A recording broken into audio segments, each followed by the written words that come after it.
Hello dreamers, welcome to Biomedicals. Myself Saurabh Bora, final year MBBS student from JLN medical college Ajmer. देखिए आज मैं बात करने वाला हूँ Rajasthan 85% state quota counselling round 2 के बारे में। आप देख सकते हैं स्क्रीन पे राउंड 2 ऑफलाइन राउंड होगा और इसका नोटिफिकेशन ऑफिशियल वेबसाइट पे आ चुका है। Official website www.rajneetug2022.in। ठीक है, ऑफिशियल शेड्यूल में एक बार आपको पूरा एक्सप्लेन कर देता हूं। इसका डिटेल प्रोसीजर की ऑफलाइन राउंड कैसे होगा वो मैं एक सेपरेट वीडियो बना के आपको समझा दूंगा। अभी मैं केवल आपको शेड्यूल एक्सप्लेन कर देता हूं ताकि आप कोई भी गलती ना करें। सबसे पहला है publishing of seat matrix after round 1। देखिए राउंड 1 खत्म हो चुका है, 4 नवंबर आखिरी डेट थी रिपोर्टिंग की। जितने भी कैंडिडेट्स जिन्हें कॉलेज मिला था राउंड 1 में उन्होंने रिपोर्टिंग कर दी। अब कितने रिपोर्ट हो चुकी है सीट और कितनी सीटें रिपोर्टिंग नहीं हुई, तो वो सीटें जो है वो फिर से राउंड 2 में आएगी। तो राउंड 1 के बाद राउंड 2 का सीट मैट्रिक्स पब्लिश होगा। तो वो राउंड 2 का सीट मैट्रिक्स कब पब्लिश होगा? 8 नवंबर को, 8 तारीख को राउंड 2 का सीट मैट्रिक्स पब्लिश हो जाएगा। उसके बाद अपन बात करते हैं ऑनलाइन एप्लीकेशन फॉर्म और deposition of online application fees. ये आपको काम करना है 8 नवंबर से लेकर 11 नवंबर के बीच में, लेकिन ये सिर्फ उन्हें करना है जिन्होंने फ्रेश अलॉटमेंट ऑफ राउंड 2 में लेना है।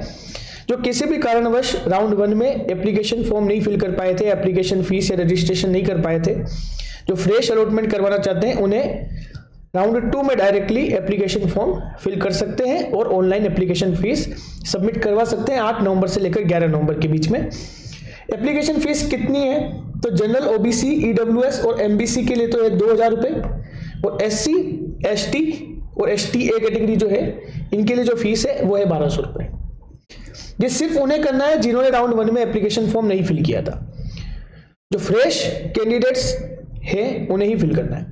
जो पहले से रजिस्ट्रेशन कर चुके हैं राउंड 1 में उन्हें फिर से ये एप्लीकेशन फॉर्म फिल करने की जरूरत नहीं है। ठीक है, फिर अपन बात करते हैं प्रोविजनल मेरिट लिस्ट की। जो भी कैंडिडेट्स एप्लीकेशन फॉर्म फिल करेंगे राउंड 2 का और जिन्होंने पहले से राउंड 1 का फिल कर रखा है उन सबकी कंबाइंड मेरिट लिस्ट आएगी 12 नवंबर को। ठीक है, वो कंबाइंड मेरिट लिस्ट एक तो पूरी कंबाइंड आएगी, कंप्लीट हर कैटेगरी की कंबाइंड। एक आपकी आएगी पीडब्ल्यूडी कैंडिडेट्स की अलग से मेरिट लिस्ट, डिफेंस जो कैंडिडेट्स होते हैं उनकी मेरिट लिस्ट, एमबीसी कैटेगरी की मेरिट लिस्ट आएगी, एससी कैटेगरी की मेरिट लिस्ट भी आएगी, एसटी की भी आएगी, एसटी ए कैटेगरी की भी आएगी और एनआरआई कैंडिडेट्स की भी आएगी। और जो राउंड 1 में जिन्होंने रजिस्ट्रेशन पहले ही कर दिया था, जो राउंड 1 में उनकी स्टेट रैंक आई थी, हो सकता है कि ये राउंड 2 के लिए जो ये फ्रेश रजिस्ट्रेशन हो, फ्रेश एप्लीकेशन फॉर्म फिल करेंगे कैंडिडेट्स, तो उनकी स्टेट रैंक में चेंजेस आ सकते हैं। हो सकता है कि उनकी स्टेट रैंक चेंज हो, लेकिन ज्यादा चेंजेस नहीं होगा। आप ये मान के चलिए आपकी अभी जो भी स्टेट रैंक आई है राउंड 1 के कैंडिडेट्स की, उनके स्टेट रैंक में मिनिमम 5 से 10 का चेंजेस और मैक्सिमम 20 से 25 का चेंजेस आ सकता है। ठीक है, तो ये 12 नवंबर को मेरिट लिस्ट आएगी, कंबाइंड होगी। इसमें राउंड 1 के जो रजिस्टर्ड कैंडिडेट है उनकी भी और राउंड 2 में जिन्होंने फ्रेश एप्लीकेशन फॉर्म फिल किया है उनकी भी। और जिन्होंने भी राउंड 1 में जैसे दोनों पार्ट एप्लीकेशन फॉर्म के फिल नहीं किए थे, सिर्फ एक ही पार्ट किया था, कंप्लीट एप्लीकेशन फॉर्म या एप्लीकेशन फीस नहीं करी थी सबमिट, तो वो भी अभी कर सकते हैं। ठीक है, 8 नवंबर से लेकर 11 नवंबर के बीच में वो कर सकते हैं। ठीक है, उसके बाद अपन बात करते हैं तो रजिस्ट्रेशन फीस। रजिस्ट्रेशन फीस सिर्फ एमबीबीएस सीट्स के लिए लगती है, बीडीएस सीट्स के लिए नहीं लगती। जनरल कैटेगरी ईडब्ल्यूएस के लिए 10,000, ओबीसी एमबीसी एससी और एसटी कैटेगरी के लिए 5000। और अगर आपने पहले करवा दिए, पहले जैसे किसी ने राउंड 1 में ही ये फीस जमा करवा दी है तो वापस करवाने की जरूरत नहीं है। लेकिन किसी ने राउंड 1 के लिए गवर्नमेंट सीट के लिए करवाई थी, ये गवर्नमेंट सीट के लिए ना, अगर आप प्राइवेट मेडिकल कॉलेज के लिए पार्टिसिपेट करना चाहते हो तो आपको 1 लाख फीस पे करनी होती है। तो आप अगर अब आपको लग रहा है कि मुझे गवर्नमेंट सीट नहीं मिलेगी, प्राइवेट के लिए मैं काउंसलिंग करवाना चाहता हूं, तो आप जो रिमेनिंग अमाउंट है, जैसे जनरल कैटेगरी ने 10,000 तो पहले ही सबमिट करवा दिए, 90,000 और सबमिट करवा दें।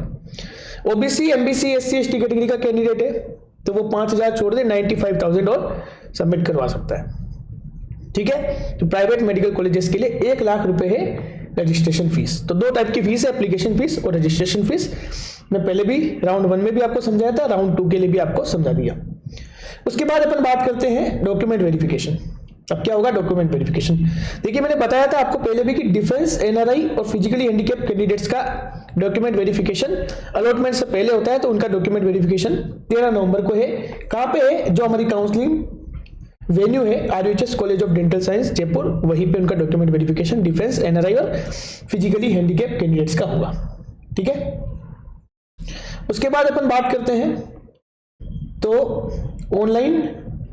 Offline seat allotment with all the original documents. ये हमारा मुख्य पार्ट है काउंसलिंग का, जो हम कह रहे हैं कि सेकंड राउंड ऑफलाइन होगा।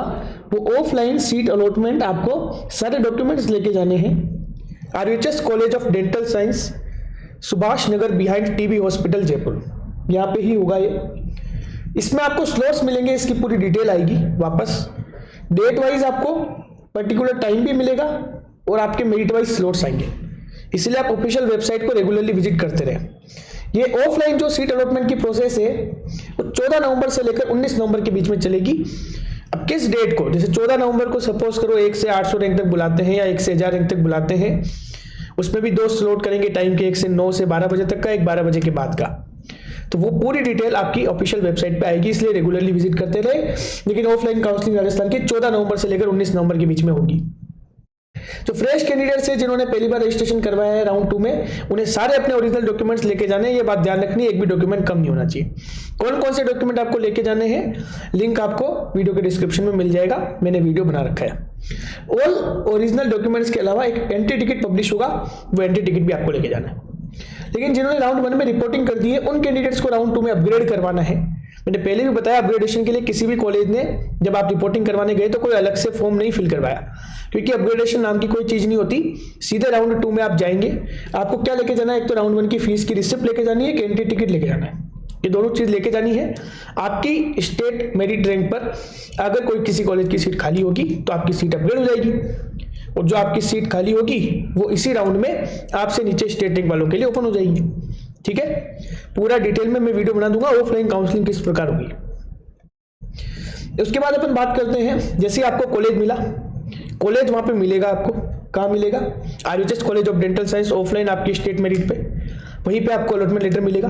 अब वो अलॉटमेंट लेटर सेकंड राउंड का, साथ में फीस और बॉन्ड, ये सब लेके आपको कहाँ रिपोर्टिंग करनी है, कहाँ ज्वाइनिंग करनी है, new academic block SMS medical college Jaipur में आपको रिपोर्टिंग करनी है।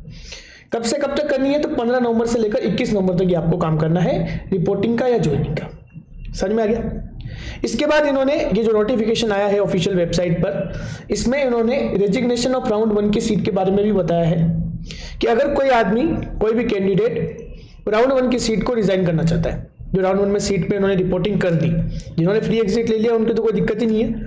जिन्होंने राउंड 1 में सीट ले ली, अब वो रिजाइन करना चाहता है, किस वजह से रिजाइन करना चाहता है, हो सकता है कि ऑल इंडिया कोटा के सेकंड राउंड में अच्छी सीट मिल गई हो, ऑल इंडिया कोटा के सेकंड राउंड से बाहर जाना चाहता है, या फिर स्टेट के राउंड में पार्टिसिपेट करना चाहता है सेकंड राउंड में, लेकिन उस राउंड 1 की सीट को छोड़ के ऑल इंडिया कोटा के मॉपअप में जाना चाहता है।